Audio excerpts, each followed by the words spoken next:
وعليكم السلام ورحمة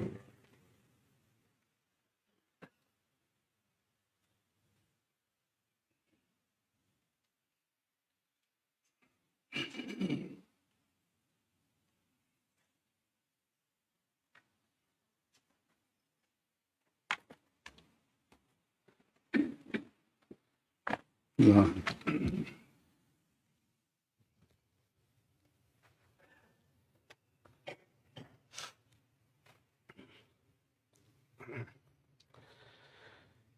الله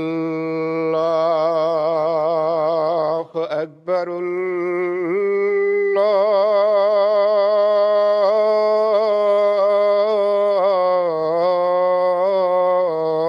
الله أكبر. الله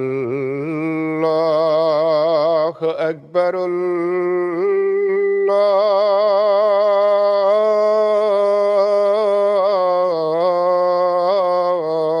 الله أكبر. أشهد أن لا إله إلا الله. أشهد أن لا إله إلا الله. أشهد أن محمدا رسول الله.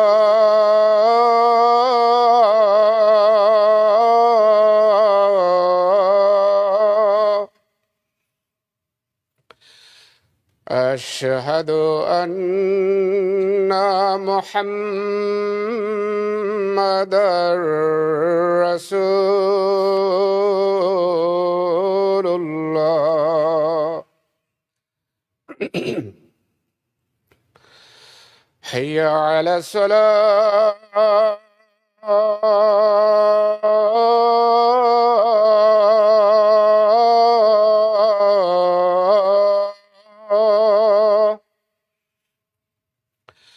حي على الصلاة.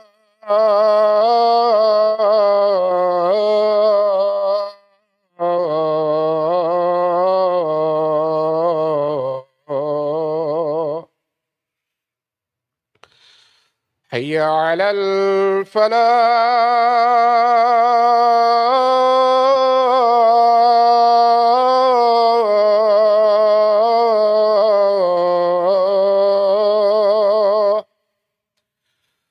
حي على الفلاح.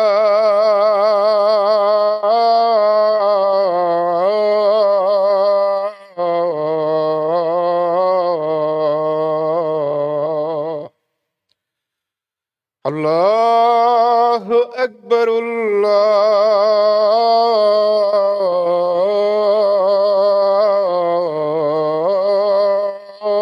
الله أكبر. لا إله إلا الله.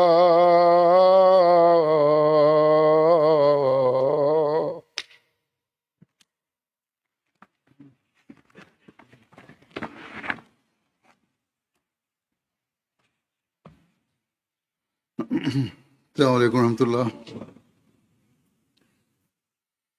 أشهد أن لا إله إلا الله وحده لا شريك له وأشهد أن محمدا عبده ورسوله.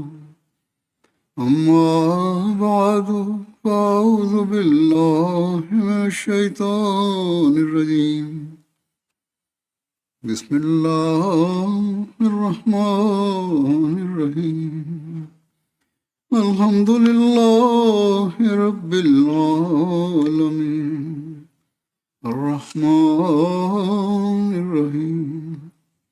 مالك يوم الدين.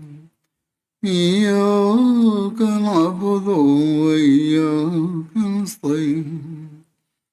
اهدنا الصراط المستقيم صراط الذين أنعمت عليهم غير المغضوب عليهم ولا الضالين আমিন। शेख याकूब अली साहब इरफानी হজরত শেখ ইয়াকুব আলী সাহেব ইরফানি রাদিয়াল্লাহু তাআলা আনহু হজরত মসিহ মাউদ আলাইহিসসালামের জীবনচরিত বর্ণনা করতে গিয়ে এক জায়গায় লিখেছেন যে कि आप अलैहिस्सलाम की जिंदगी তিনি আলাইহিসসালামের জীবনে था कि তার দান এবং বদান্যতার আরেকটি ঘটনাও উজ্জ্বলভাবে রয়েছে, যা শাফাত বা সুপারিশের রং রাখে। অনেক সময় তার সমীপে এমন কোনো অভাবী আসতো যার যে অভাবীর অভাব পূরণ করা তার সামর্থ্যের ঊর্ধ্বে থাকতো বা অন্যদের সাহায্যে তার অভাব পূর্ণ করতে পারতো। এই জন্য তিনি এই ব্যবস্থা করতেন যে তার উপকারের জন্য এমন লোকদের কাছে সুপারিশ করে পাঠাতেন जरूरत के लिए भी कभी कुछ ना कहते যাদেরকে তিনি কখনো নিজের ব্যক্তিগত প্রয়োজনের জন্য কিছু বলতেন না। অর্থাৎ दूसरे का काम तो करवा लेते थे অন্য কারো সাহায্য কারোর জন্য নিতেন, কিন্তু নিজের ব্যক্তিগত কাজের জন্য কখনো কারো কাছ থেকে সাহায্য নেননি। তিনি বলেন এটি এমন এক দয়ালু এবং নিষ্ঠাপূর্ণ ব্যবস্থা যা খুব কমই পৃথিবীতে পাওয়া যায়, খুব কম লোকের মাঝেই পাওয়া যায়। এরপর তিনি মির্জা গোলাম মোহাম্মদ দিন সাহেবের কথা বলছেন যে এটি কোনো গোপন বিষয় নয় যে মির্জা ইমামউদ্দিন সাহেব এই জামাতের চরম বিরোধী ছিল, আর হজরত মসিহ মাউদ আসলামের পরিবারের প্রতি তার শত্রুতা ছিল। কিন্তু মসিহ মাউদ আলাইহিসসালাম তার শত্রুতাকে জাগতিক বিষয়ের ক্ষেত্রে সর্বদা উপেক্ষা করেছেন। ধর্মের বিষয় তো ঠিক ছিল, তিনি সহ্য করতেন না, ধর্মের বিষয়ে তিনি শত্রুতা সহ্য করতেন না, কিন্তু পারিবারিক বিষয়ে তিনি কখনো ভ্রুক্ষেপ করেনি। অর্থাৎ তিনি তার সঙ্গে সৎ ব্যবহার করা থেকে কখনো বিরত হননি।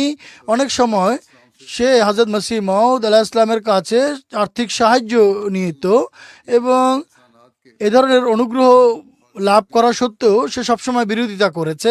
और इस तरह पर सेल्फ এবং এমন কষ্টদায়ক শত্রু ছিল যে একবার সে একটি ঘোড়া বিক্রি করতে চাচ্ছিল, আর এই জন্য সে উত্তম সুযোগ খুঁজেছিল যে এই ঘোড়াটি যেন জম্মু নিয়ে যাওয়া হয়। আর হজরত হাকিমুল উম্মদ হজরত মৌলভী নুরউদ্দিন সাহেব রাদিয়াল্লাহু তাআলা আনহু খলিফাতুল মসিহ আউয়াল রাদিয়াল্লাহু তাআলা আনহুর মাধ্যমে যেন তিনি এটি বিক্রি করেন, যাতে সে যেন তিনি ভালো একটি মূল্য পান। মহারাজার সঙ্গে তার পরিচয় ছিল, এই কারণে সে এই সুযোগ নিয়েছিল। এই বিষয়টিকে মাথায় রেখে হযরত মসিহ মাউদ আলাইহিসসালামের কাছে সে নিজেই নিবেদন করে, অর্থাৎ মির্জা নিজামউদ্দিন, যে আপনি একটি সুপারিশ পত্র হযরত হাকিমুল উম্মতের নামে লিখে দিন। তিনি তার সেই আবেদন প্রত্যাখ্যান করেননি এবং বিলম্ব না করেই হযরত মৌলভী সাহেবের নামে একটি সুপারিশ পত্র লিখে দেন। कहते हैं मैं ये इस तरह था वो खत এবং সেই চিঠিটি এমন ছিল যে वो कहते लिखते हैं कि ये वाज़ेह अमर লিখেছে, এটি সুস্পষ্ট বিষয় যে মির্জা ইমামউদ্দিন এর শত্রুতা এবং তার যে জামাতের প্রতি বৈরিতা এটি কোনো গোপন বিষয় ছিল না। কিন্তু যখনই পুণ্য এবং এহসানের বিষয় এসেছে তখন মসিহ মাউদ আলাইহিসসালাম কখনো এই শত্রুতার কথা মাথায় রাখেননি। হযরত মসিহ মাউদ আলাইহিসসালাম কখনো এই শত্রুতার কথা মাথায় রাখেননি এবং তাকে উপকার করতে কখনো তিনি বিলম্ব করেননি, দেরি করেননি। হযরত মসিহ মাউদ আলাইহিসসালাম যে চিঠি লিখেছিলেন হযরত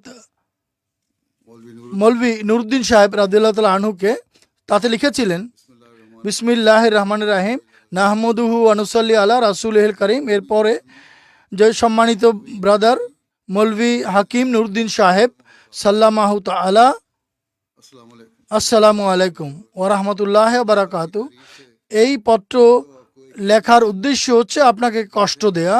আশা করি আপনি মনোযোগ দিবেন, এবং তা হচ্ছে মির্জা ইমামউদ্দিন সাহেব যে আমার একজন চাচাতো ভাই, তার একটি মূল্যবান ঘোড়া রয়েছে যা খুব দ্রুত গতিসম্পন্ন এবং উত্তম বাহন। अब वो इसको फरोख्त সে এটি এখন বিক্রি করতে চাচ্ছে।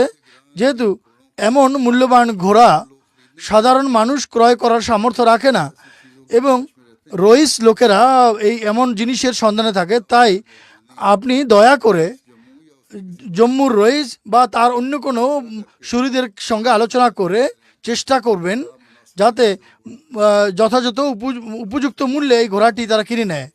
যদি তারা কিনতে সম্মত হন তাহলে ঘোড়াটি আপনার সমীপে প্রেরণ করা হবে। আপনি পূর্ণ চেষ্টা করার পর আমাকে জানাবেন। ওয়াসালাম। খাকসার মির্জা গোলাম আহমদ। 1888 সনের ঘটনা এটি। তখন মির্জা ইমামদ্দিনের শত্রুতা ছিল, কিন্তু মসিম আসলাম তখন দাবি করেননি। যা হোক, এভাবেও তিনি তার সেই শত্রু ভাইয়ের সাহায্য করেছিলেন, শত্রু ভাইকে সাহায্য করেছেন। হজরত মোহাম্মদ শেখ নসিব সাহেব রাদিয়াল্লাহু তাআলা আনহু বর্ণনা করেছেন যে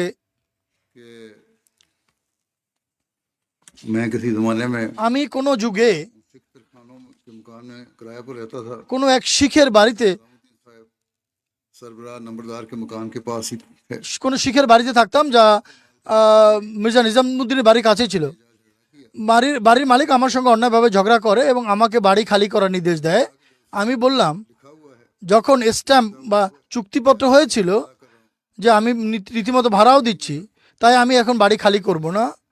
তখন সে এ বিষয়ে মির্জা নিজামুদ্দিন সাহেবের কাছে সাহায্য প্রার্থনা করে, বাড়ির মালিক। এবং এক ব্যক্তি ছিল খায়রুদ্দিন সাহেব, যিনি চৌকিদার ছিলেন।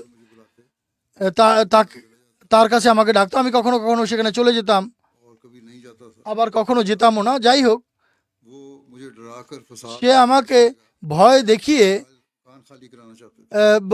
ভয় দেখাচ্ছিল যে বিশৃঙ্খলা দেখা দিবে, তাই বাড়ি খালি করে দাও। কিন্তু আমি বাড়ি খালি করিনি। তখন মির্জা নিজামুদ্দিন সাহেব শেখ ইয়াকুব আলী সাহেব ইরফানির কাছে সাহায্য চান। শেখ সাহেব আমাকে বলেন, উত্তম হবে আপনি বাড়িটি খালি করে দিন। সে দিনগুলোতে আমার বাড়িতে কন্যা সন্তান জন্ম নিয়েছিল। বাড়ি পরিবর্তন করা কঠিন ছিল। আমি এর উল্লেখ হজরত মৌলভী নুরুদ্দিন সাহেব রাদিয়াল্লাহু তাআলা আনহুর কাছে করি। মৌলভী সাহেব শেখ ইয়াকুব আলী সাহেব রাদিয়াল্লাহু তাআলা আনহুকে আনার প্রতি অসন্তুষ্ট হন এবং তাকে লেখেন, আপনি প্রথমে তাকে কোনো বাড়ি খুঁজে দিন, তারপর তার বাড়ি খালি করার জন্য বলুন। শেখ সাহেব মৌলভী সাহেব অসন্তুষ্ট হওয়ার কারণে একেবারে নীরব হয়ে যান এবং মির্জা সাহেব অর্থাৎ মির্জা নিজামুদ্দিন তার যে দাবি দেওয়া তা জারি রাখে। অবশেষে একদিন পুরো অবস্থা মসিহ মাউদের সমীপে লেখে এবং মসিহ মাউদ পরিতাপ করেন এবং তিনি চিঠি পড়ে কষ্ট পান। তিনি বলেন যে আমার কাছে যদি কোনো বাড়ি খালি থাকতো আমি অবশ্যই দিয়ে দিতাম, ভবিষ্যতে খেয়াল রাখবো। এরপর তিনি বলেন, আজ জোহরের নামাজের জন্য যখন আমি আসব এবং শেখ ইয়াকুব আলী সাহেব যদি আসেন, তখন আমাকে মনে করিয়ে দিয়েন। সেই দিনগুলোতে মসজিদে মোবারকের সম্প্রসারণের কাজ হচ্ছিল আর নামাজ হতো সেই বাড়িতে বা সেই বিল্ডিংয়ে, যা হজরত মির্জা বশির আহমদ সাহেবের বিল্ডিং ছিল, বাড়ি ছিল। তিনি বলেন, যখন আমি জোহরের নামাজ পড়তে যাই আর হুজুর আসেন নামাজ পড়তে, আমি কিছু বলিনি। আমাকে দেখে তিনি নিজেই বলেন, মির্জা নিজামুদ্দিনের বাড়ি থেকে একজন মহিলা এসেছিল, আমি পয়গাম পাঠিয়েছি তাকে, এখন আর তোমাকে কষ্ট দেওয়া হবে না। সুতরাং পরবর্তীতে আমাকে আর কেউ কিছু বলেনি এবং দীর্ঘদিন পর্যন্ত আমি সেই বাড়িতেই অবস্থান করি এবং যতদিন পর্যন্ত আমাকে জামাত কোয়ার্টার দেয়নি ততদিন পর্যন্ত সেখানেই থাকে। আঞ্জুমান থেকে যখন কোয়ার্টার পাওয়ার পর আমি বাড়ি খালি করে দেই, তখন সেই মহিলা, তখন সে তার অবস্থা পাল্টে যায়। মসিহ মাউদ আলাইহিস সালাম কোনো অনুগ্রহ করে থাকবেন তার প্রতি, সে আমাকে আর যেতে দিচ্ছিল না। এমন অবস্থা ছিল যে ঝগড়া বিবাদ আরম্ভ হওয়ার উপক্রম হচ্ছিল যে তুমি কেন যাচ্ছ। হজরত মসিহ মাউদ ইসলাম তার প্রতি যে অনুগ্রহ করেছিলেন তার কারণে, হয়তো যে কারণে সে পুরোপুরি পাল্টে গিয়েছিল বাড়ির মালিক। হজরত মসিহ মাউদ আলাইহিসসালামের একজন সাধারণ খাদেমের প্রতি এই যে দয়া এবং বদান্যতা, যথচ হজরত মির্জা নিজামুদ্দিন সাহেবের সঙ্গে তার কথাবার্তাও ছিল না, যাওয়া আসাও ছিল না, সবাই জানতো এই বিষয়টি, কিন্তু তারপরও তার অনুগ্রহ আমার প্রতি, তিনি এই অনুগ্রহ আমার প্রতি করেছেন। হজরত শেখ ইয়াকুব আলী সাহেব ইরফানি রাদিয়াল্লাহু তাআলা বলেন, মির্জা মোহাম্মদ বেগ আহমদ বেগ সাহেবের পুত্র হুশিয়ারপুরের ঘটনা রয়েছে, সেটিও আমি লিপিবদ্ধ করছি। মির্জা মোহাম্মদ বেগ এই পরিবারের সঙ্গে মসিহ মাউদ আলাইহিস সালামের পরিবারের ভালো সম্পর্ক ছিল না এবং এই সম্পর্ক সুন্দর সম্পর্ক রাখার ছিল শুধুমাত্র আল্লাহ তাআলার সন্তুষ্টির জন্য। মির্জা আহমদ বেগ এবং মোহাম্মদী বেগমের পরিবার ছিল যা একেবারে বিধর্মী ছিল এবং জামাতের বিরোধী ছিল তারা। মির্জা মোহাম্মদ বেগ জম্মু গিয়ে চাকরি আরম্ভ করতে চেয়েছিল আর হজরত মসিহ মউদ আলাইহিস সালামের কাছ থেকে তিনি সুপারিশ চেয়েছিল যে হজরত হাকিমুল উম্মতের নামে আপনি একটি সুপারিশ পত্র লিখে দিন। হুজুর বিলম্ব না করেই তিনি চাহিদা মাত্র পত্র লিখে দেন। কারো কোনো বৈধ প্রার্থনা তিনি প্রত্যাহার করতেন না। বলতেন যে এই মোহাম্মদ বেগ আপনার কাছে যাচ্ছে, আপনি জানেন তার পিতা আহমদ বেগ তার অবুজের কারণে এবং হেজাবের কারণে আমার প্রতি শত্রুতা রাখে। আর এটা অসম্ভব যে তাদের শত্রুতার কারণে আমি নম্রতা অবলম্বন করে ইতফা বিল্লাতি হি আহসান, অর্থাৎ এখানে যে সুন্দর ব্যবহার করা যায় সেই ব্যবহার করে আমি স্বভাব অর্জন করছি। অর্থাৎ আমি তার কঠোরতার উত্তরে যেন সুন্দর উত্তর দেই। তাই আমি আল্লাহ তাআলার কাছ থেকে আমি স্বভাব কেন গ্রহণ করব না। তাই মোহাম্মদ বেগের নামে যখন চিঠি পৌঁছে, মৌলভী সাহেব পুলিশ বিভাগে আমাকে চাকরি দিয়ে দিন। এই চিঠি পাওয়ার পর হজরত মৌলভী সাহেব তাকে পুলিশ বিভাগে চাকরি প্রদান করেন। এসব ঘটনা থেকে সুস্পষ্ট হয় তিনি খোদার সৃষ্টির কল্যাণের জন্য সদা সর্বদা চেষ্টিত থাকতেন এবং তিনি কল্যাণ পৌঁছানোর জন্য সুপারিশ করার থেকে কখনোই তিনি বিরত থাকতেন না। এত সত্ত্বেও যে যেখানে তিনি দেখতেন যে কিছু দেওয়া শুধু কিছু দিলে তা শত্রুতাকে আরো বৃদ্ধি করবে, তখন তিনি বিরত থাকতেন। হযরত শেখ ইয়াকুব আলী সাহেব ইরফানি রাদিয়াল্লাহু আনহু লেখেন, কাদিয়ানে এক ব্যক্তি, নাহলা বলা হতো তাকে, বাহারু রাজ নামে এক ব্রাহ্মণ ছিল। নেহাল চাঁদ বাহারু রাজ পুরো নাম। সে একজন ব্রাহ্মণ ছিল। সে তার যৌবনে হিন্দু ছিল, একজন প্রসিদ্ধ মামলাবাজ ছিল। অবশেষ জীবনের শেষ পর্যন্ত তার এই এক অবস্থায় ছিল। সে হযরত মসিহ মাসুমের পরিবারের সঙ্গে সাধারণত মোকাবেলা করতো আর দুষ্কৃতি করত। এরপর জামাতের সদস্যদের সঙ্গেও এমনটি করেছে। জীবনের শেষ বয়সে তার আর্থিক অবস্থা খুবই খারাপ হয়ে যায়, এমনকি তার দৈনন্দিন প্রয়োজন পূর্ণ করার সামর্থ্য তার ছিল না, পানাহারের জিনিস কেনার সামর্থ্য ছিল না। একদিন মসিহ মাউদের দরজায় এসে সাক্ষাৎ করতে চায়। শত্রু ছিল, কিন্তু তারপরও এমন মানুষ, তাদের লজ্জা শরম তো নেই, তারা মসিহ মাউদের দরজায় উপস্থিত হয়, তার সঙ্গে সাক্ষাতের বাসনা পোষণ করে। মসিহ মাউদকে সংবাদ দেওয়া হয়। মসিহ মাউদ তাৎক্ষণিকভাবে বাইরে আসেন। সে সালাম করে নিজের গল্প বলতে আরম্ভ করে। হযরত আকদাস শুধুমাত্র তাকে আশ্বস্তই করেনি, বরং তখনই 25 রুপি তার হাতে দিয়ে দেন এবং বলেন, বর্তমানে এই অর্থ দিয়েই তোমার প্রয়োজন পূর্ণ করুন, এরপর যদি প্রয়োজন দেখা দেয় আমাকে জানিও। এরপর সেই ব্যক্তি রীতি হয়ে যায়। সে 1 মাস 2 মাস পরে মসিহ মাউদের কাছে আসতো এবং একটি যথেষ্ট অর্থ তার কাছ থেকে নিজের প্রয়োজন পূরণের জন্য নিয়ে যেত। শুধুমাত্র মসিহ মাউদের কাছ থেকেই নিত না, বরং খলিফাতুল মসিহ আউয়াল রাদিয়াল্লাহু আনহুর কাছ থেকেও সে নিয়মিত রীতিমতো ঋণ হিসেবে একটা যথেষ্ট অর্থ নিয়েছিল। চুক্তি করে চুক্তি পার হয়ে যাওয়ার পর খলিফাতুল মসিহ আউয়াল রাদিয়াল্লাহু আনহু তার কাছে অর্থ ফেরত চায়, কিন্তু সে এভাবেই ভাষা উত্তর দিয়ে উপেক্ষা করে। এরপর খলিফাতুল মসিহ আউয়াল রাদিয়াল্লাহু আনহু তিনি বলছেন যে আমাকে বলেন, অর্থাৎ মৌলভী ইয়াকুব আলী সাহেব, যে আমি যেন তার কাছে চাই, আমি যেন তাকে বলি। সে উপরোক্ত ঘটনা, যে ঘটনা হয় তা আমাকে খুলে বলে এবং বলে, মৌলভী সাহেব বারবার আমার কাছে লোক পাঠাচ্ছে। মির্জা সাহেব সবসময় আমাকে টাকা দিত এবং তার টাকা দিয়েই আমার জীবনযাপন হয়। খলিফাতুল মসিহ আউয়াল রাদিয়াল্লাহু আনহুর কাছে যখন এই ঘটনাটি খুলে বলি, তখন খলিফাতুল মসিহ আউয়াল রাদিয়াল্লাহু আনহু বলে, এখন তার কে আর কিছু বলো না। খলিফাতুল মসিহ আউয়াল রাদিয়াল্লাহু আনহু তার কথা, তার কাছে আর টাকা চায়নি। এরপর আরেক পণ্ডিত ভেজনা ছিল। সে বলে, আমি জানতাম যে অনেক সময় হুজুর তার সঙ্গে সদ্ব্যবহার করেছেন, অথচ তার আচরণ ভালো ছিল না, তার প্রতি সদ্ব্যবহার করতো না। হযরত মির্জা বশির আহমদ সাহেব রাদিয়াল্লাহু তাআলা আনহু লিখেছেন যে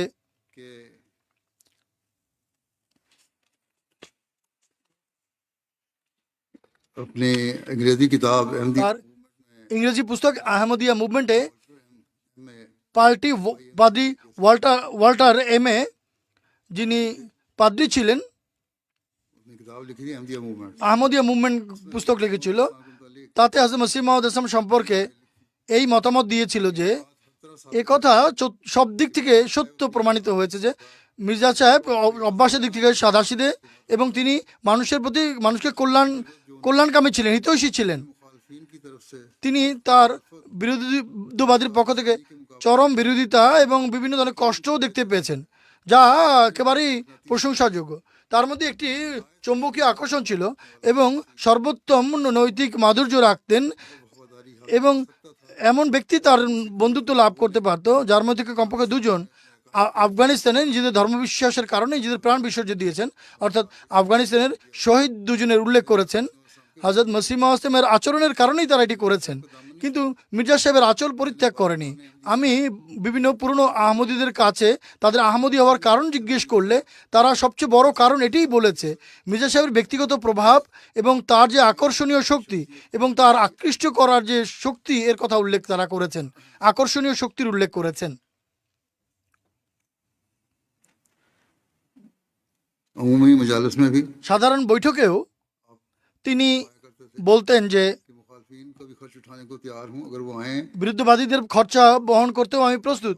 তারা যেন আমার কাছে আসে এবং নিজেদের সন্দেহ দূর করার জন্য আমাকে প্রশ্ন করে। সুতরাং হযরত মির্জা বশির আহমদ সাহেব এই সম্পর্কে লিখেছেন যে মিয়া ফখরুদ্দিন সাহেব আমাকে বলেছেন যে कि हज़रत मसीह मौला হযরত মসিহ মাউদ আলাইহিসসালামের যুগে একবার আমার পিতা এখানে এসেছিলেন। তিনি চরম বিরোধী এবং কটুভাষী ছিলেন और यहाँ आकर भी এবং এখানে এসেও তিনি খুবই উল্টাপাল্টা কথা বলেছেন। কিন্তু যখন মুলতানে ছিলেন তখন বলতেন, আমি যদি কখনো মির্জার সাথে দেখা পাই তাহলে আমি তাকে অভিশাপ বর্ষণ করব। অর্থাৎ সামনে ওই কথাই বলবো যে কথা আমি এখানে পেছনে বলছি। যাই হোক, আমি তাকে হযরত সাহেবের কাছে নিয়ে যাই। হুজুর যখন বাড়ির বাইরে আসেন তখন তিনি বলেন, আমার পিতা তার আদবের কারণে দাঁড়িয়ে যান এবং ভীত ত্রস্ত হয়ে কিছুটা পিছনে সরে বসে যান। সেখানে বৈঠকে অন্যান্য মানুষও ছিল। হুজুর বসতে বসতে কোনো প্রশ্ন না করেই প্রশ্নের আগেই তিনি বক্তৃতা করতে আরম্ভ করেন এবং তিনি বলেন, অনেক সময় আমরা চাই লোকেরা যেন আমাদের কাছে আসে এবং আমাদের কথা যেন শুনেন এবং আমাদের কাছে যেন প্রশ্ন করেন এবং আমরা তাদের পেছনে খরচ দেওয়ার জন্য প্রস্তুত। কিন্তু প্রথম কথা হচ্ছে লোকেরা আসে না, আর যদি আসে তাহলে নীরবে বসে থাকে আর পিছনে গিয়ে আমাদের বিরুদ্ধে কথা বলে।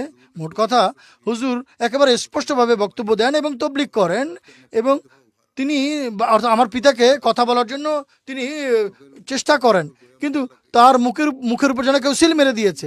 সে একটি শব্দ বা টু শব্দটিও করতে পারেনি।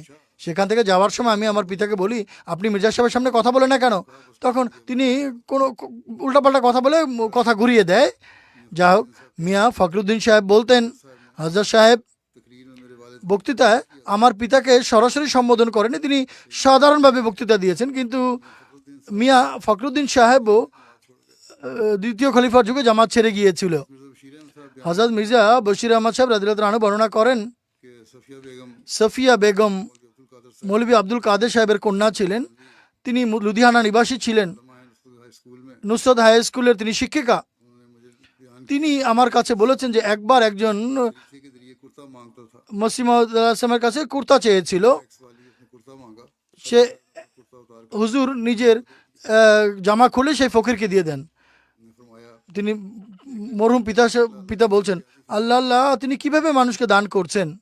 हज़रत मिर्ज़ा बशीर হযরত মির্জা বশির আহমদ সাহেব রাদিয়াল্লাহু তাআলা আনহু বর্ণনা করছেন যে बीबी साहब রসুল বিবি সাহেবা হাফেজ আহমেদ আলী সাহেব মরহুমের স্ত্রী ছিলেন, যিনি दामन थी मौलवी अब्दुल মৌলভী আব্দুর রহমান সাহেব ফাজিল জাটের মেয়ে ছিলেন বা স্ত্রী ছিলেন। তিনি বলেন যে আমার পুরো রুটি খরচের পুরো অর্থ হুজুরই দিতেন। হুজুর একবার একটি কাপড়ের ঝুড়ি अहमद अली साहब के लिए এবং হাফেজ হামেদ আলী সাহেবের জন্য পাঠান একই ধরনের ঝুড়ি পাঠিয়েছিলেন। শীতকাল ছিল। আমি হাফেজ সাহেবকে বলি, আমি সকালবেলা नमाज था যখন তাহাজ্জুদের নামাজের জন্য উঠি এবং সেহরি রান্না করি তখন আমার ঠান্ডা লাগে, শীত লাগে। হাফেজ সাহেব বলেন, হুজুর তাকে যে গরম কাপড় পাঠিয়েছিলেন, गर्म सदरी जो हुजूर ने उनको बना के গরম কাপড় হুজুর যে তাকে বানিয়ে পাঠিয়েছিলেন তা হুজুর আমাকে দিয়ে দেন যে তুমি এটি পরিধান করো। যখন আমি তা পরিধান করে যাই अंगीठी में এবং जला रही थी, চুলা আগুন জ্বালাচ্ছিলাম, হুজুর তখন আসেন এবং জিজ্ঞেস করেন, রসুল বিবি बास्केट चुरा लिए मजाक এটি, তিনি মজা করে বলেন, তুমি কি আমার বাস্কেট চুরি করেছো? আমি বলি, হুজুর সবকিছু তো আপনারই, আপনারই খাই, আপনারই পড়ি। তখন হুজুর হাসেন, তিনি বলেন, খুব খাও এবং পান করো। হযরত শেখ ইয়াকুব আলী সাহেব ইরফানি রাদিয়াল্লাহু তাআলা আনহু বর্ণনা করেন, তার অভ্যাস ছিল তিনি যখনই কাউকে কিছু দিতেন তা লোক দেখানোর জন্য দিতেন না, বরং শুধুমাত্র খোদা আলার সন্তুষ্টির জন্য দিতেন এবং মানুষ খোদার সৃষ্টির প্রতি সহানুভূতির চেতনায় দিতেন। এই জন্য সাধারণত তিনি অত্যন্ত গোপনে মানুষকে দান করতেন। আর কখনো কাউকে কাউকে ব্যবহারিক শিক্ষা দেওয়ার জন্য তিনি প্রকাশ্যেও দিয়েছেন। গোপনে দেওয়ার তার পদ্ধতি এটি ছিল যে অনেক সময় এমনভাবে মানুষকে দান করতেন যে অনেক সময় যে ব্যক্তি নিত সেও জানতে পারতো না।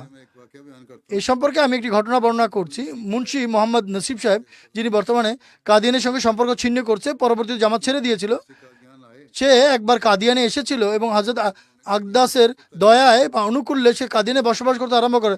তার প্রয়োজন এবং তার ব্যয়ভার পুরোপুরি জামাত বহন করত। যখন সে যুবক হয় এবং বিয়ে করে তখন সে লাহোরের একটি পত্রিকা অফিসে চাকরি করে এবং পরে অফিস পরিবর্তন করে কাদিয়ানে এসে মাসিক 12 রুপি চাকরিতে যোগ দেয় এবং খলিফাতুল মসিহ সানি রাদিয়াল্লাহু আনহুকে যখন আল্লাহ তাআলা সর্বপ্রথম পুত্র মির্জা নাসির আহমদকে দান করেন, নাসির আহমদ যে প্রথমে মারা গিয়েছিল, তখন হযরত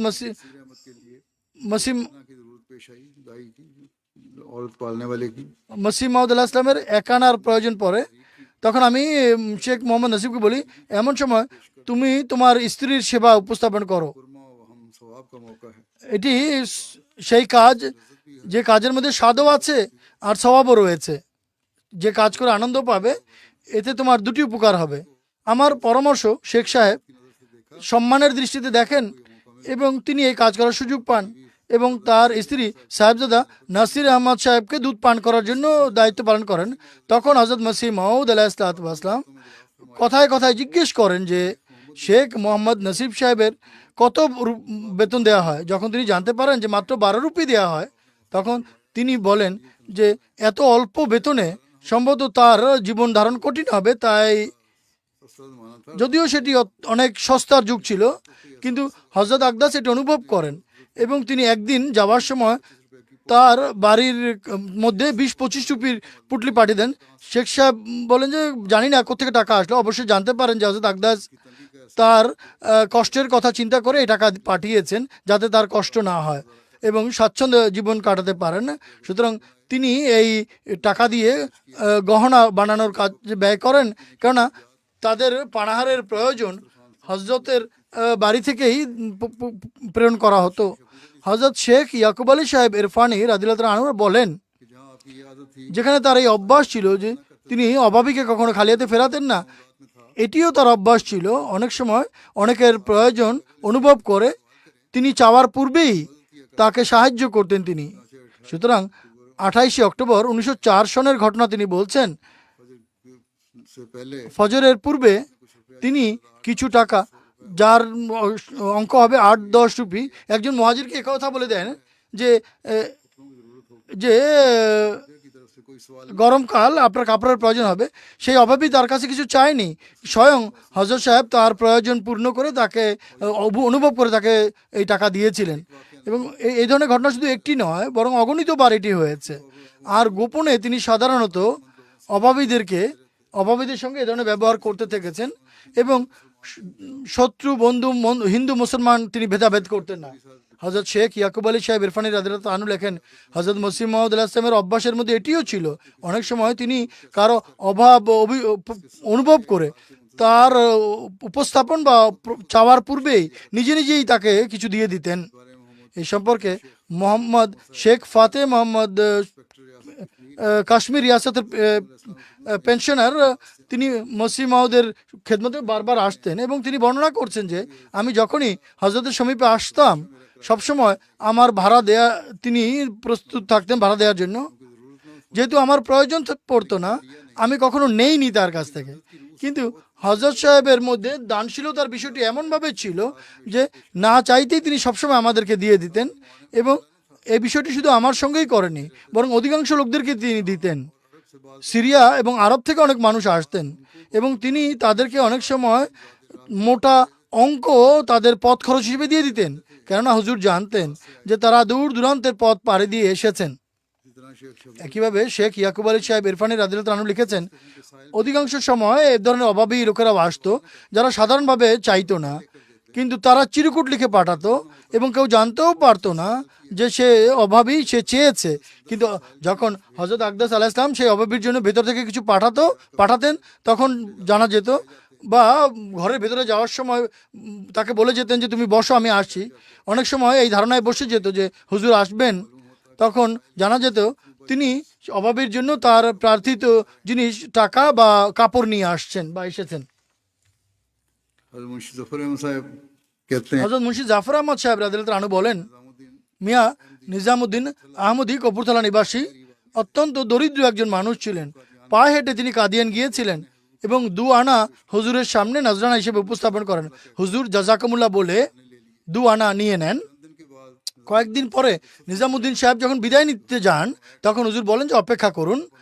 তিনি ভিতরে গিয়ে 7 অথবা 8 রুপি নিয়ে আসেন এবং মিয়া নিজামুদ্দিন সাহেবকে দান করেন। হযরত মির্জা বশির আহমদ সাহেব রাদিয়াল্লাহু তাআলা আনহু লিখেন, মুন্সি জাফর আহমদ সাহেব কপুরতলা নিবাসী এই কথা লিখে আমাকে বলেছেন যে মুন্সি আলী গওহর সাহেব কপুরতলায় তিনি পোস্ট অফিসে ছিলেন। 2.5 রুপি তার পেনশন নির্ধারিত হয়। রিটায়ার্ড করার পরে তার জীবন চলা কঠিন হয়ে যায়। তিনি তার নিজের গ্রামের বাড়িতে ছিল, সেখানে তিনি ফেরত চলে যান। তিনি আমাকে চিঠি লেখেন, যখন তুমি কাদিয়ান যাবে আমাকে সঙ্গে করে নিয়ে যেও।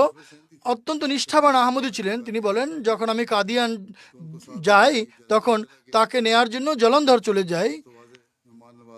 তিনি অত্যন্ত অতিথি সেবক ছিলেন আমার জন্য। তিনি একেবারে সুস্বাদু খাবার রান্না করেছেন। এরপর আমি জানতে পারি যে তিনি কোনো থালা বিক্রি করে আমার সেবা করার জন্য তিনি জিনিসপত্র কিনেছিলেন। সাহাবীদের অবস্থা এমন ছিল যাদের উপরে মসিহ মাউদের প্রভাব পড়েছিল। আমি মুন্সি আলী গওহর সাহেবের টিকিট নিজেই ক্রয় করি।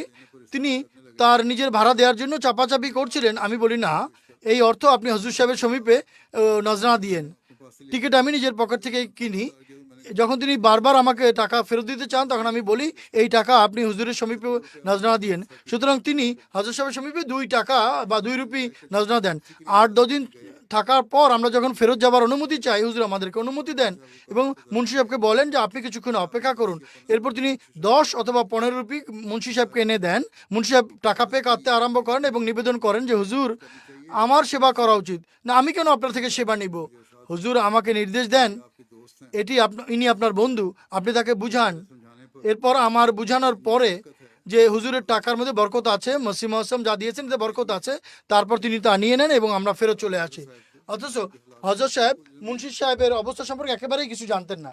मुंशी ज़फ़र अहमद साहब भी लिखते हैं, হযরত মুন্সি জাফর আহমদ সাহেব লিখেছেন যে হযরত আকদাস নিজ সেবকদের মনস্তুষ্টির দিকে অনেক খেয়াল রাখতেন, আর হুজুর নিজে সকল প্রকার কুরবানি এবং एक मरतबा ईद का তাদের দেখাশোনা করতেন। একবার ঈদের সময় ছিল, তিনি বলেন যে कपड़ा सर पे बांधने वाला আমার नहीं था। পাগড়ির কাপড়টি পরিষ্কার ছিল না, কেননা যখনই আমরা আসতাম তখন 1-2 দিনের यहाँ आते कादियान অবসরেই আসতাম, কিন্তু কাদিয়ানে আসলে घूम देते कि यहीं कोई হুজুর বলতেন যে এখানে কিছুদিন থেকে যাও। তো এরপর আমাদের আর চাকরিতে ফিরে যাওয়ার কথাও খেয়াল থাকতো না, আর আমরা সেখানেই থেকে যেতাম। একবার ঈদের সময় হয়ে যায়, की साफा लेकर आए। আর আমি একটি পাগড়ির কাপড় নিয়ে এসেছিলাম, অর্থাৎ পাগড়ির কাপড়, সেটি ময়লা হয়ে যায়।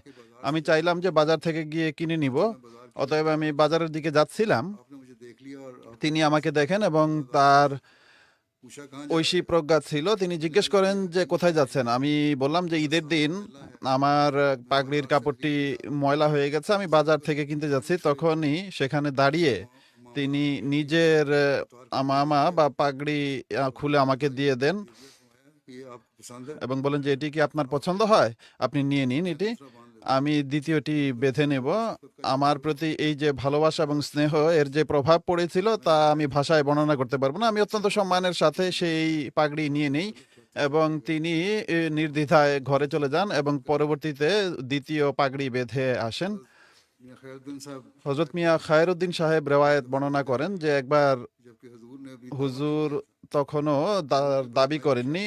হুজুরের বড় ভাইয়ের বিয়ে ছিল আর তিনি কিছু ছাগল কিনিয়েছিলেন। এক ব্যক্তি সেগুলো চড়াতো। হুজুর একদিন শহরে যাচ্ছিলেন, সেই রাখাল সেগুলো চড়াচ্ছিল, তার সাথে তার পুত্রও ছিল। এবং সেই ছেলে খালি পায়ে ছিল। হুজুর তার দিকে তাকিয়ে বলেন, তুমি খালি পায়ে কেন হাঁটছো? তোমার পায়ে কি কাটা ফোটে না?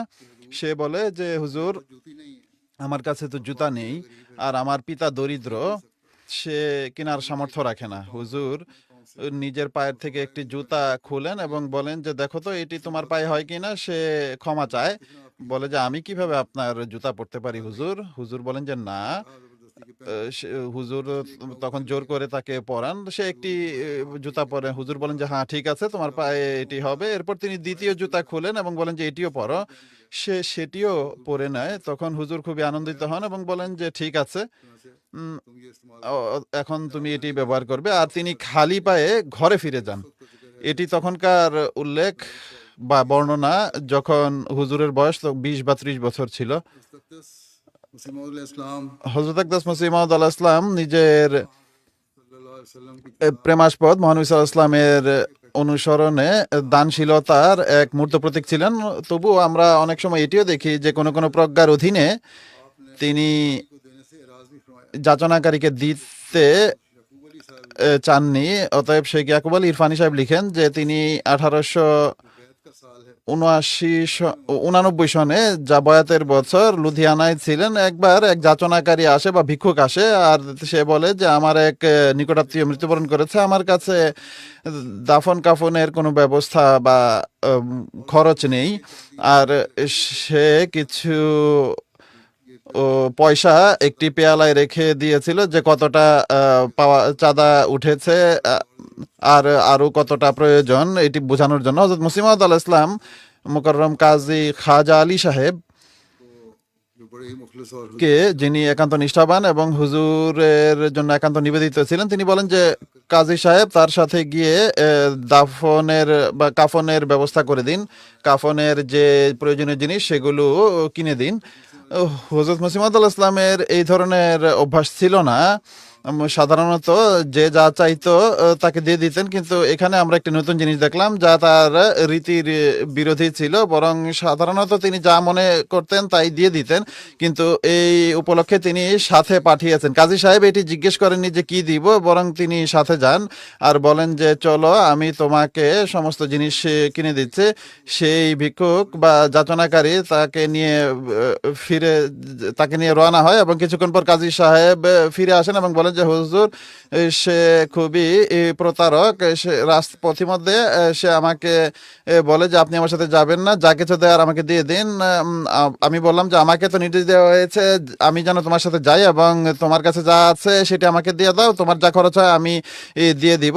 অবশেষে যখন আমি তার এটিতে রাজি হইনি, তখন সে ক্ষমা চেয়ে বলে যে কেউ মরেনি আর আমার কোনো দাফন কাফনের প্রয়োজন নেই, এটি আমার পেশা, তুমি আমাকে মানুষের সামনে আমার গোপন রহস্য ফাঁস করে দিও না, তুমি চলে যাও। তো এটি ছিল কতিপয় লোকের অবস্থা। কাজী সাহেব যখন এই ঘটনা বর্ণনা করেন তখন প্রকৃতিগতভাবে এটি শুনে হাসিও আসে, কিন্তু তার মোমেন সুলভ প্রজ্ঞার বিষয়টিও জানা যায় যে তিনি সুধারণা করে তাকে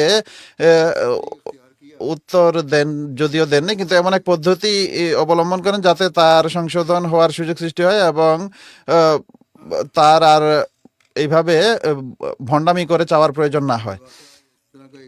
এই ধরনের আরেকটি ঘটনা হযরত আকদাস মসিহ মাউদ আলাইহিস সালাম স্বয়ং বর্ণনা করেন, যে এক যাচনাকারী লুধিয়ানায় আমার কাছে আসে এবং প্রকাশ করে যে এক ব্যক্তি মারা গেছে, তার কাফনের জন্য ব্যবস্থা করা হোক, 4 আনা প্রয়োজন। আর শুধু এক ব্যক্তি বলে যে প্রথমে দেখা উচিত যে সেই লাশ কোথায়, এরপর তার পূর্ণ সাহায্য করা উচিত। অতএব সেই ব্যক্তির সাথে যায়।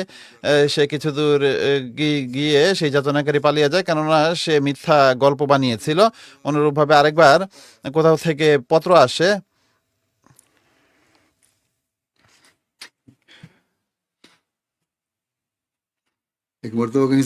একবার কোথাও থেকে পত্র আসে যে আমরা একটি মসজিদ বানাতে চাই আর তাবাররুক স্বরূপ আপনার কাছ থেকে চাঁদা চাই। হযরত আকদাস বলেন আমরা দিতে পারি আর এটি কোনো বড় বিষয় নয়, কিন্তু যখন কিনা আমাদের নিজেদের এখানে বড় বড় গুরুত্বপূর্ণ কাজের জন্য খরচ প্রয়োজন,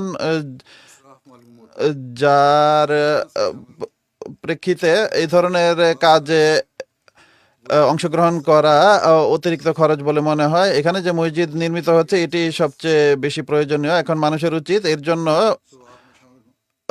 টাকা প্রেরণ করে এই সওয়াবে যেন অংশ নেয়। তিনি বলেন যে আমাদের বন্ধু হলো সে যে আমাদের কথাকে মানে, সে নয় যে নিজের কথাকে অগ্রগণ্য রাখবে। এরপর তিনি উদাহরণ দেন যে হজরত ইমাম আবু হানিফার কাছে এক ব্যক্তি আসে আর বলে যে আমরা একটি মসজিদ বানাতে যাচ্ছি, আপনি এতে কিছু চাঁদা দিন। তিনি ক্ষমা চেয়ে নেন যে না, এখন আমি দিতে পারবো না। অথচ তিনি চাইলে অনেক কিছু দিতে পারতেন। সেই ব্যক্তি বলে যে আমরা আপনার কাছে অনেক বেশি কিছু চাই না, শুধু তাবাররুক হিসেবেই দিয়ে দিন। অবশেষে তিনি একটি ছোট পয়সা 2 পয়সা দিয়ে দেন। সেই ব্যক্তি সন্ধ্যায় ফিরে আসে সেই পয়সা নিয়ে এবং বলে যে হুজুর, এটি তো অচল পয়সা। তো ইমাম আবু হানিফা খুবই খুশি হন। তিনি বলেন যে ভালো হয়েছে, আমার আসলে তোমাকে কিছু দিতে ইচ্ছা করছিল না, যে এইভাবে তুমি মসজিদ বানাচ্ছ। মসজিদ অনেক আছে আর আমার এতে অংশগ্রহণ করা অতিরিক্ত খরচ মনে হয়। তোমরা নামাজ পড়ো না, লোক দেখানোর জন্য মসজিদ বানাও। बच्चों को भी শিশুদেরও বা শিশুদের ইচ্ছা অনুযায়ী তিনি দান করতেন। অতএব হযরত মির্জা বশির আহমদ সাহেব লিখেছেন যে বিবি রানী মুসিয়া আজিজ বেগম ख्वाजा हकीम मोहम्मद उमर साहब का ध्यान মোহাম্মদ ওমর সাহেবের স্ত্রী, তিনি বর্ণনা করেছেন যে আমি 1901 সনে চিঠির মাধ্যমে বয়াত করেছি।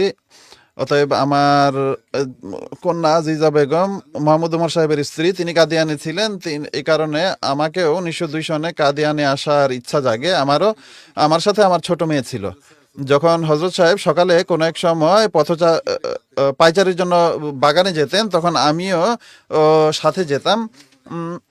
বয়স্ক হওয়ার কারণে এবং দেরি অনেক আগের কথা, এই কারণে আমার খুব ভালোভাবে স্মরণ নেই, কিন্তু একটি কথা ভালোভাবে স্মরণ আছে। তা হলো একদিন সকালবেলা যখন হুজুর খাবার খাচ্ছিলেন, আমিও চলে আসি। আমার ছোট মেয়ে কাঁদতে আরম্ভ করে। হযরত সাহেব জিজ্ঞেস করেন क्या वजह है? কি কারণে সে কাঁদছে। তখন বলা হয় যে সে রুটি চাচ্ছে, তিনি তাকে রুটি আনিয়ে দেন, কিন্তু সেই মেয়েটি চুপ হয়নি, এরপরও কাঁদতেই থাকে। হুজুর আলাইহিস সালাম পুনরায় জিজ্ঞেস করলে বলা হয় যে এটি সে সেই রুটি চাচ্ছে যা আপনি খাচ্ছেন। এরপর হুজুর সেই রুটিটি তাকে দিয়ে দেন যা তিনি নিজে খাচ্ছিলেন, আর সেই মেয়ে সামান্য সেই রুটি নিয়ে চুপ করে খেতে থাকে। काम में आप करवाते थे তিনি কাজ করাতেন, তো যারা কাজ করতো শ্রমিক, তাদের সুবিধার কথা খেয়াল রাখতেন। ডক্টর নাম বুঝতে পারেনি, তিনি বলেন যে হযরত মীর মোহাম্মদ ইসহাক সাহেব, যিনি তখন শিশু ছিলেন, তিনি কোথাও বাইরে যান। যখন হযরত মসিহ মাউদ আলাইহিস সালাম সংবাদ পান, তখন তিনি চিন্তিত হন এবং নিজের সেবককে বোর্ডিং হাউসে প্রেরণ করে তার খোঁজ নেন। যেখানে তিনি পড়তেন সেখানে তাকে খোঁজে পাঠান। ভাই আব্দুল নাম বুঝতে পারিনি, তিনি বলেন আরো 3-4 জনকে তিনি সহ প্রেরণ করা হয় এবং এই পার্টির লিডার বা ক্যাপ্টেন আমাকে বানানো হয়। যখন আমরা হুজুরের কাছে যাই, হুজুর একান্ত স্নেহ দেখান যে আপনারা অনেক কষ্ট করে এসেছেন, আমি ডেকেছি আর আমার কাজের জন্য আপনাদের যেতে হবে, আর হতে পারে তোমাদের বিলম্ব হয় এবং ক্ষুধাও লাগতে পারে। তাই তিনি আমাকে অনেকগুলো রুটি দেন এবং বলেন যে এই রুটিগুলো আর তরকারি বা ডাল ছিল সেটিও তিনি আমাদের দেন, যে খোঁজে যাচ্ছ, পথে প্রয়োজন হতে পারে। তিনি বলেন যে যা হোক, আমরা যাওয়ার জন্য প্রস্তুত হই। তখন কিবলা শেখ ইয়াকুব আলী সাহেব ইরফানি জনাব মীর সাহেবকে নিয়ে তৎক্ষণাৎ উপস্থিত হয়ে যান এবং তাকে পাওয়া যায়। এই কারণে আমাদের আর যেতে হয়নি। কিন্তু হুজুর আলাইহিস সালামের স্নেহ নিজ সেবকদের সাথেও প্রকাশ পায়। এতে হযরত साहब মোহাম্মদ দিন সাহেব भागू साहब ভাগু সাহেবের পুত্র, তিনি কাদরাবাদ গ্রামে বসবাস করতেন। তিনি বর্ণনা করেছেন যে বহুবার হুজুর নিজের ঘর থেকে খাবার ইত্যাদি সাথে নিয়ে আমাদের গ্রামের মসজিদে এসে খেতেন এবং আমাদেরকেও তা থেকে দিতেন।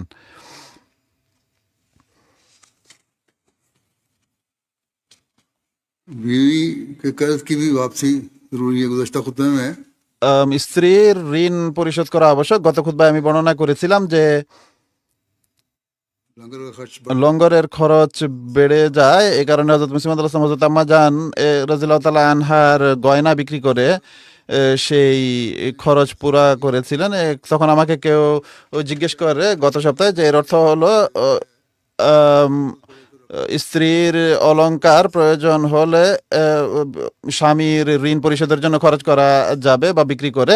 তো এখানে স্পষ্ট হয়েছে যে হযরত মুসলিম ইসলাম এটি ঋণ হিসেবে নিতেন এবং ফিরিয়ে দিতেন। অতএব এই সম্পর্কে আরেকটি রেওয়ায়েত রয়েছে। হযরত মির্জা বশির আহমদ সাহেব বর্ণনা করেন के যে बीबी साहब बेवा हज़रत अहमद अली साहब ने হযরত আহমদ আলী সাহেবের বিধবা বর্ণনা করেন যে দুর্ভিক্ষর বছরে হযরত মুসলিমাদ আলাইহিস সালাম উম্মুল মুমিনিন থেকে টাকা ঋণ নেন।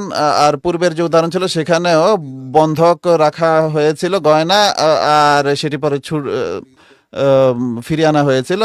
যাই হোক, खरीद गल्लू खरीद की গম ক্রয় করা হয় এবং ঘরের খরচ পূর্ণ করেন সেই সময়, আর লঙ্গরের খরচও পূর্ণ করেন তিনি। এটি শুধু ঘরের খরচের জন্য ছিল না, বরং অনেক খাবার তার ঘরেই রান্না করা হতো লঙ্গরের জন্য। এরপর তিনি আল্লাহ ইসলাম চৌধুরী রুস্তম আলী সাহেবের কাছে হাফেজ আহমদ আলী সাহেবের মাধ্যমে 500 রুপি আনান আর কিছু ঘি আনান। টাকা আসলে তিনি হযরতুল মুমিনিনের ঋণ পরিশোধ করেন এবং বলেন যে আমি বহুবার দেখেছি যে হাফিজ সাহেব থলিতে থলিতে করে রুপি নিয়ে আসতেন বা টাকা নিয়ে আসতেন, যেগুলো আমাকে রাতে গুনতে হতো এবং সেটি মানুষের পক্ষ থেকে সাহায্য স্বরূপ আসতো। যাই হোক, হযরত আম্মা জানের কাছ থেকে যাই নেওয়া হতো তা তিনি ফিরিয়ে দিতেন। হযরত মিয়া গোলাম আহমদ সাহেব বলেন যে কাদিয়ান অনেক সময় গ্রাম্য মহিলারা যাদের হাতে গোবর থাকতো এবং কাপড় নোংরা থাকতো, তারা হুজুরের কাছে উপস্থিত হয়ে বলতো যে মির্জাজি, কাকি অসুস্থ হয়ে গেছে, জ্ঞান ফিরছে না, অনেক জ্বর। এরপর হাতের দিকে ইশারা করে বলতো যে দেখো আমাদের হাতও ধোয়ার সুযোগ পাইনি। একবার এর ঘটনা, একটি মহিলার হাতে গোবর পূর্ণ ছিল, ময়লা ছিল, সে নিজের কাজ করছিল, হুজুরের কাছে আসে এবং বলে যে আমার কন্যা অসুস্থ, অনেক বেশি জ্বর তার, একেবারে অচেতন অবস্থায় রয়েছে। হুজুর জিজ্ঞেস করেন তুমি কি কোনো পাত্র এনেছো? সে গোবরের হাতে একটি পেয়ালা হুজুরের কাছে দেয়। হুজুর সেই পেয়ালা নিয়ে সেটি ভরে দেন এবং প্রায় 5 রতি কস্তুরি তাকে দেন এবং বলেন যে 2 বার আধা পেয়ালা মিশ্রিত করে এটি খাইয়ে দিবে এবং আমাকে পরে এসে জানাবে যে তোমার মেয়ের অবস্থা কেমন। দরিদ্রদের সাথেও খুবই সদাচরণ করতেন। नसीब साहब হযরত শেখ মোহাম্মদ নসিব সাহেব বর্ণনা করেন যে একবার আমার প্রয়োজন পড়ে তখন আমি হুজুরের সমীপে লিখি যে 10 রুপি ঋণ স্বরূপ দিন, আমি দুইবারে সেটি ফেরত দেব। তিনি আমাকে তা পাঠিয়ে দেন। এটি তার অভ্যাস ছিল যে তিনি কখনোই অস্বীকার করেননি। আর আমরা এটিও দেখেছি যে তিনি কখনো ফেরত চাইতেন না। আর কেউ ফেরত দিলে তিনি বলতেন যে আমাদের জিনিস তোমারই জিনিস, তুমি এটি নিজের কাছেই রাখো। আর এটি তার সাধারণ অভ্যাস ছিল। খাবারের বরকতের একটি ঘটনা পাওয়া যায়। হযরত মির্জা বশির আহমদ সাহেব লিখেছেন যে মিয়া আব্দুল্লাহ সাহেব সানৌরি বলেন যে একবার হযরত মুসলিম মাউদ আলাইহিস সালাম কয়েকজন মেহমানকে দাওয়াত দেন আর তাদের জন্য ঘরে খাবার রান্না করা হয়, কিন্তু ঠিক যে সময় খাবার পরিবেশনের সময় তখন আরো কয়েকজন মেহমান চলে আসেন এবং মসজিদ মুবারক অতিথিদের পূর্ণ হয়ে যায়। ছোট্ট একটি মসজিদ ছিল। হযরত সাহেব ভেতরে জিজ্ঞেস করেন যে আরো মেহমান চলে এসেছে, খাবার পাঠাও। এখন এটি তো হতে পারতো না যে তার দস্তরখানে কেউ আসবে আর কেউ কেউ খাবে আর কাউকে হুজুর খাবার দিবেন না, এটি তার স্বভাব বিরুদ্ধ ছিল। তিনি পুনরায় সবাইকে খাবার খাওয়াতে চাচ্ছিলেন। তখন হযরত বিবি সাহেব হযরত আম্মা জান হুজুরকে ভেতরে ডাকেন এবং বলেন যে খাবার তো সামান্য রয়েছে, শুধু এই কয়েকজন মেহমানের জন্যই রান্না করা হয়েছিল, যার জন্য আপনি পূর্বে বলেছিলেন। তিনি বলেন যে হয়তো বা বাকিদের জন্য কিছুটা টানাটানি করে বা অন্যান্য খাবার টানাটানি করে কিছুটা হলেও দেওয়া যাবে, কিন্তু জর্দা সামান্যই রয়েছে, তো জর্দা আমি দিব না, বাকি খাবার দিয়ে দিচ্ছে। হুজুর বলেন যে না, এটি সমীচীন নয়, তুমি জর্দার পাত্র আমার কাছে নিয়ে আসো বা ডেকচি আমার কাছে নিয়ে আসো। অতএব হুজুর সেই ডেকচির উপর রুমাল দিয়ে ঢেকে দেন এবং রুমালের নিচে নিজের হাত প্রবেশ করে বলেন যে এখন সবার জন্য খাবার বের করো, আল্লাহ বরকত দিবেন। অতএব মিয়া আব্দুল্লাহ সাহেব বলেন যে জর্দা সবার জন্য যথেষ্ট হয় এবং সবাই খাওয়ার পরেও কিছুটা বেঁচে গিয়েছিল। মিয়া আব্দুল্লাহ সাহেব বর্ণনা করেন যে আমার কাছে এই ঘরের কথাটি স্বয়ং হুজুর উল্লেখ করেছিলেন যে ঘরে এইভাবে ডেকে বলা হয়েছিল আর আমি এরূপ করেছিলাম, তখন আল্লাহ তাআলা বরকত দান করেন। নির্দ্বিধায় বন্ধুদের মৌসুমী ফল ইত্যাদিও খাওয়াতেন বা তাদেরকে দিতেন, কোনো লোক দেখানো ছিল না। তিনি সর্বদা এরূপ দানে অভ্যস্ত ছিলেন। হযরত মুমতাজ আলী সিদ্দিকী সাহেব বলেন, তার স্মরণ আছে যে বাগানে একটি শাহনশীন ছিল যা পুনরায় মেরামত করা হয়। তখন হুজুর সেখানে বন্ধুদের নিয়ে বসতেন আর কখনো সেখানে বসে মৌসুমী ফলও খেতেন। একবার আমার স্মরণ আছে হুজুর নিজের হাতে 2টি আম আমাকে দেন এবং অনুরূপভাবে অন্য মেহমানদেরও 2টি করে আম প্রদান করেন। এটি এগুলো তার কতক দানশীলতার ঘটনা যেগুলো তিনি তার মনে মনিসা ইসলামের অনুসরণে দেখিয়েছেন এবং আপন পর এমনকি শত্রুরাও সেই দানে ভূষিত হয়েছে।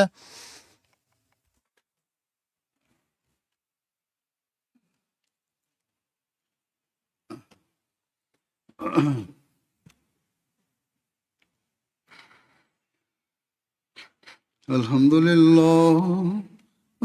لله نحمده ونستعينه ونستغفره ونؤمن به ونتوكل عليه ونعوذ بالله من شرور أنفسنا ومن سيئات أعمالنا من يهده الله فلا مضل له ومن يضلل فلا هادي له ونشهد أن لا إله إلا الله ونشهد أن محمدا عبده ورسوله عباد الله رحمكم الله إن الله يأمر بالعدل والإحسان وإيتاء ذي القربى وينهى عن الفحشاء